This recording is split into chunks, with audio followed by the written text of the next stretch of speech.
Yes, yes. And in fact, surprising sometimes to our Catholic and other Christian friends, Muslims believe that Jesus is coming back. So let me then take it a step at a time. Yes. So the Quran in Surah 4, verse number 158, says that God raised Jesus to himself.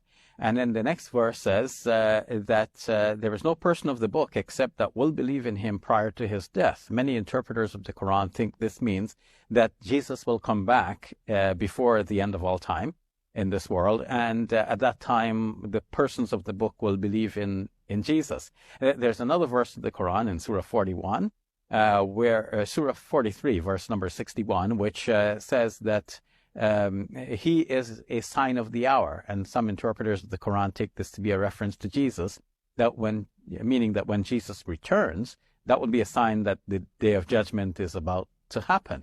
But you can see there's nothing so very clear in the Quran about his return. But in Hadith, there are many clear references to Jesus coming back and a lot of details. And it is also mentioned that there will be another figure who is referred to as Al-Mahdi, the guided one.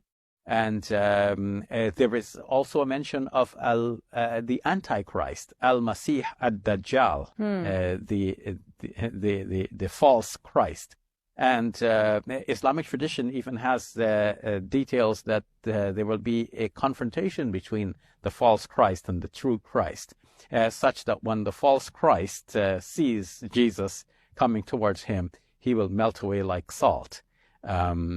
So there is a lot about the end times that are mentioned in Muslim tradition, and some of these details, especially about the return of Jesus, coincide with some ideas among our Christian friends and our Roman Catholics friends in particular.